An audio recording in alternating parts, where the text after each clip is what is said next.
Thunderbolts Asterisk was great. The best Marvel movie in as many years as it's been since Guardians of the Galaxy 3. And yet, it underperformed. On a budget of $180 million, and with some amount of money in that neighborhood for marketing, it made only $381 million. But why? Why did Thunderbolts Asterisk flop? That is the question I want to answer. And real quick, before we get to the 5 reasons, Thunderbolts underperformed. But I do want to set one thing straight. It underperformed. Might have flopped, but it didn't bomb. And I only bring this up because I have seen, in person, many people say that Thunderbolts Asterisk bombed. It was a huge failure, and I don't think that's the case. It underperformed. Analysts say its break-even point was somewhere between $400 million and $500 million. It's difficult to say which is closer, but I think that's a reasonable ballpark. So it didn't recoup its budget. It underperformed. And for that reason, I think it's fair to say it's a flop. A flop is a movie that doesn't recoup its total budget, production, and marketing. But bomb is a different story. In my mind, a bomb is a movie that does not make back its production budget. There are way fewer bombs than flops. And by that logic, Marvel has exactly one true bomb, The Marvels, that made $206 million off a budget somewhere north of $230 million before you add in marketing. That is a bomb. Thunderbolts is not that. So okay, why did Thunderbolts Asterisk underperform? Well, first, let's look at 3 reasons that are not why. Number 1, the movie. It was good. Snagged a solid 88 on Rotten Tomatoes. The people who saw the movie liked it. Number 2, wokeness. Want to nip this one right in the bud? Because all the grifters online complain about wokeness and the MCU. But just so we're clear, this is the least woke MCU movie in years. Besides a woman being the lead, there is nothing even remotely woke here. Almost all of the principal cast is white. None of them are gay, and one of them is John Walker, who at least once a day is the subject of a Reddit post that says John Walker is the best Marvel hero, he did nothing wrong. Thank you for your service to Capitation America. And listen, do movies fail because of wokeness? Not really. Definitely not as much as these jabronis would have you believe. But even if they did, this movie was not woke. And then reason number 3, you. I am so tired of the post that inevitably comes around when a good movie does not break $1 billion, especially in the same year that a mediocre one does. That this is why all we get are remakes and reboots. When a good movie comes out, people don't go to the theater. This is on you. And it just isn't. Movies are expensive, people don't have time, theaters are bad, the global box office is not a local election that you can win with turnout, and it is not the audience's fault. Movies need to meet audiences where they are, and they need to be judged on those terms. But okay, so the 5 reasons Thunderbolts Asterisk failed. Let's start with number 1. The MCU exists in 2 states, cooked and back. We've ridden this roller coaster once a year for the last decade. Every time a big Marvel thing gets bad reviews, it's over. Marvel's done. I'm not going to watch any more of these movies until Doomsday. And then when a Marvel thing gets good reviews, Marvel's back. Peak MCU era is here. It's like 2017 all over again. And to some extent, I think this is just Twitter hyperbole, but I think it gets at a deeper issue Marvel is facing. People think about the MCU movies the same way they think about episodes of a television show. And once the cracks form, and the audience imagines their life without the show, every failure becomes an off-ramp. Think about what it was like watching The Walking Dead. First 3 seasons were wildly popular, but by season 4, those cracks were showing. And every so often, the show would do something so egregious you'd think, I'm done with this. Character would die in a stupid way, or in my specific case, a character would appear to die but actually be fine and it was all just a fake out to ratchet up some pointless drama. And it may not make you give up on the series, but there is a good chance you may skip the next episode, and then if you hear it's good again, you'll go back and catch up. This brings us to our first culprit, Captain America: Brave New World. We all knew Brave New World was in a rough spot. Sure, reshoots are not always a bad thing, but those reshoots told a different story, of a movie searching for an identity somewhere between the goofiness of Phase 4 and the sobriety of Phase 2. And a movie with a massive budget, one that made it both too expensive to turn a profit, but too costly to give up on. And predictably, Brave New World scored a 47 on Rotten Tomatoes. It didn't bomb, for reasons we'll get to, but it definitely underperformed. And the general vibe from the MCU fans was that it had potential, but it could not live up to any of the previous Cap's successes. And I think that led us back into MCU as cooked land, which meant the MCU branding was sort of a liability. Thunderbolts was now part of a sinking ship. What's the point of getting invested? They're clearly going to reboot these guys in a year or two. Again, is this an oversimplification? Yes. But anecdotally, many audience members I'd talked to decided that maybe they'd check out of the MCU for a while. And if Thunderbolts was amazing, they'd catch it on Disney+. But I think Cap 4 poisoned the well that Thunderbolts was forced to drink from. In a world where Cap 4 is a crowd-pleasing hit with an 85 on Rotten Tomatoes, I think Thunderbolts makes more money, at least $450 million. The MCU now has 3 hits in a row: Deadpool and Wolverine, Captain America Brave New World, and Thunderbolts. And now there's a ton of heat going into Fantastic Four. Instead, here we are. Thunderbolts has now saved Marvel from the narrative and given Fantastic Four a fighting chance to turn this franchise around. Number 2. So Thunderbolts was largely a sequel to Black Widow. It featured Yelena and Alexei along with cameos from Taskmaster and Val, all of whom were introduced, or in Val's case, expected to be introduced in Black Widow. The writer of Thunderbolts, Eric Pearson, was one of the writers of Black Widow.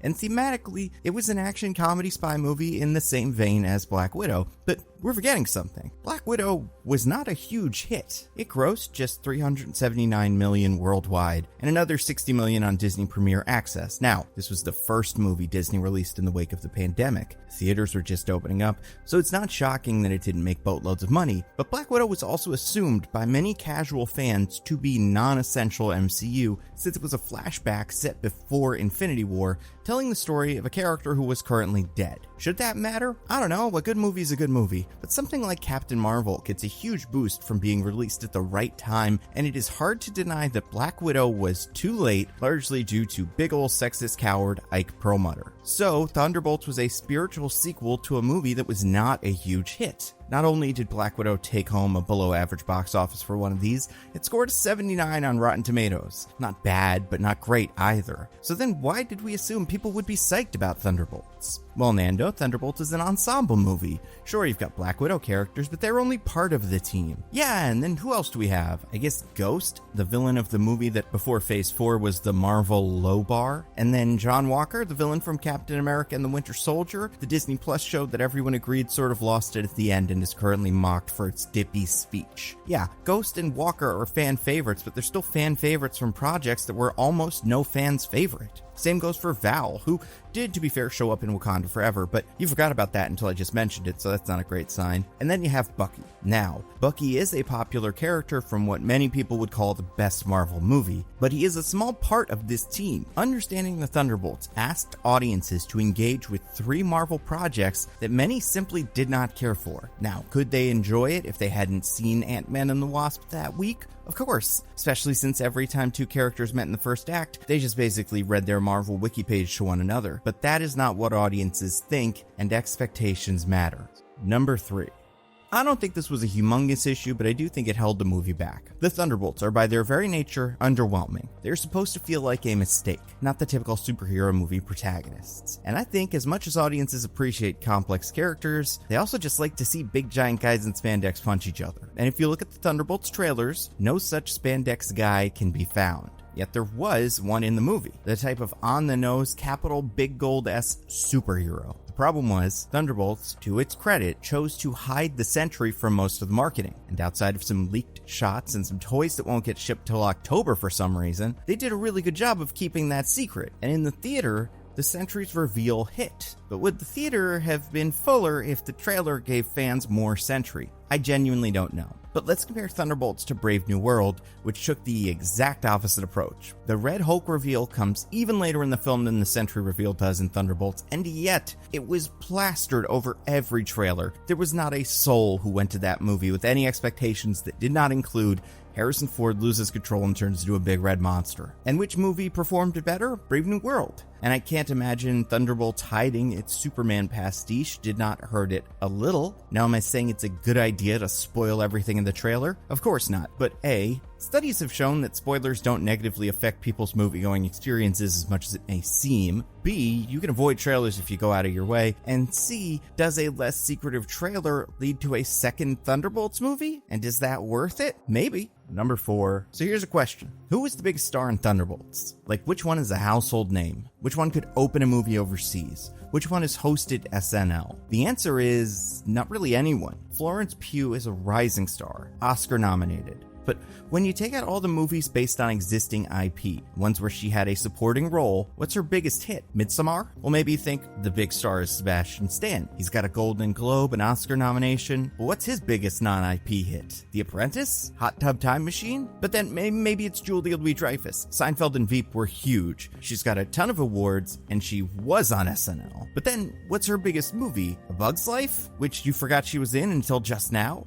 Compare that to Brave New World. Harrison Ford is a movie star. People all over the world know who he is. He launched Star Wars and Indiana Jones, along with tons of iconic action dramas. He could open a movie overseas. Without him, Brave New World does not break 400 million. Eternals had Angelina Jolie. Homecoming had Michael Keaton. Black Widow had ScarJo. There's a difference between a big actor and a star, and it's the difference between someone who can get a big reaction from a Kimmel audience and someone who can make a South Korean singing competition audience lose their minds. Thunderbolts plain old did not have any genuine movie stars, and movie stars sell tickets. Now, do I think someone like Steven Yeun, who was originally cast in Thunderbolts, would have solved that problem? Not really, but maybe Ryan Gosling as Bob? I think that's a different story. And I don't want it to sound like this is a condemnation of those non-star actors. I think Florence Pugh is incredible, and she will get there. Same for Sebastian, but I think they have a ways to go before they can sell a movie like this.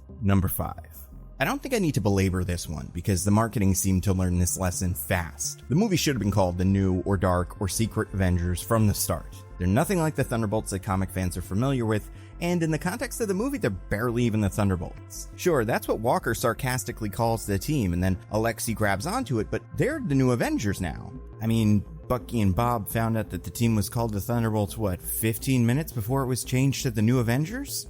We are the Thunderbolts! I don't know what that means. It's a Pee-wee's soccer team thing. I believe if this movie were named New Avengers or Dark Avengers or Secret Avengers, this makes 500 million. Would that be underperforming for an Avengers movie? For sure, but it would turn a profit and would make the MCU feel big again, like the phases mattered. Now, I think if they were doing that, you'd probably want this out, say, before Captain America Brave New World, and maybe even before Deadpool and Wolverine, just so there's some space between this and Doomsday. But also, not to nitpick, not unlike my podcast, mostly nitpicking, it sort of doesn't make sense that Thunderbolts came after Captain America Brave New World, considering the speech Val gives in Thunderbolts is about how the Avengers are not going to come and save us, even though the last movie we saw was about a Captain America, the traditional leader of the Avengers, coming to save everyone from World War III and the Red Hulk. And it's not like he goes rogue, he's able to visit the raft afterwards, so it seems like he's in good standing with everyone. So Val, the Avengers are coming, at least one of them is, and he's apparently gonna sue the New Avengers for the name back. So is there any question as to whether Sam had that name or not? Sam even calls Joaquin an Avenger at the end of the movie, suggesting that Sam thinks he's the leader of the team, or at least a member of the Avengers. So if it comes out a bit earlier and with an Avengers logo, I think this movie would be a bigger hit.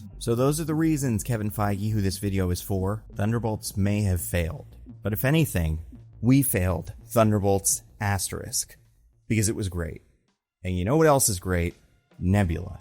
And obviously, yes, the character Nebula is very exciting, but I'm actually talking about the subscription streaming service that I helped to create. Why is Nebula so exciting, you ask? Well, for starters, all my videos go up there early and ad-free.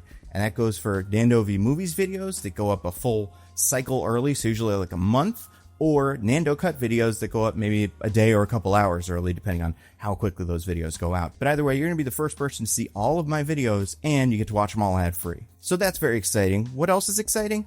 Tons of creators you already love are on Nebula. Creators like Patrick Willems, Captain Midnight, Scott from NerdSync, Big Joel, Schaeferless Productions just joined Nebula. Obviously, I'm a huge fan of them. And there's so many others, so you can look around and see what you like on Nebula. But the new thing that you should be getting excited for is a show we have coming out sometime in the near future called Subliminal.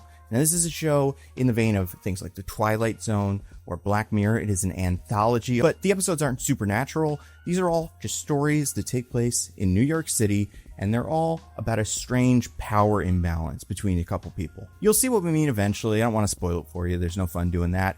But one of the episodes, Power Trip, directed by Patrick Willems, was written by me, and I said I would give updates as the process went forward.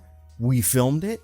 It looks incredible. I cannot wait to show you guys obviously what it looks like, but also some behind the scenes stuff, because what they did to make this work is so cool. Again, I'm not going to spoil it, but it looks amazing. Also, the actors did such a good job. I could not believe how well they pulled this off, and I think personally, I'm very excited. I can't wait to see the final cut. I can't wait for you guys to see the episode that we put together, along with all the other episodes, because I think they're all going to be interesting. I'm not as close, like I don't know what they're all doing, but I've heard some things. They seem cool. But Power Trip's the one that I wrote, and the one that like I was on set while they were filming, and we were like brainstorming, coming up with different reads of lines. It was great. But I cannot get over how cool this looks, and you will know what I mean once you see, promo images and trailer and stuff like that. So that's a new reason to be excited. These will all be on Nebula eventually. We're not sure exactly what the release window is, but like soonish. But you gotta do some stuff behind the scenes, editing, scoring, all that stuff. And the subscription to Nebula is already a steal at $60 a year or $5 a month. But if you go to go.nebula.tv/NandoVMovies, you can get a year of Nebula for just $36. That is $3 a month. It is an incredible deal. Go check out Nebula, watch my videos early, check out all the other cool creators on Nebula, and when it comes out, you watch Subliminal, because it's real cool. As always, thank you to everybody who continues to support the channel on Patreon. Thank you to everybody who listens to my podcast, Mostly Nitpicking, and everybody that follows me on social media. I'm NandoVMovies everywhere. That's all I got. Stay safe. I'll see you next time.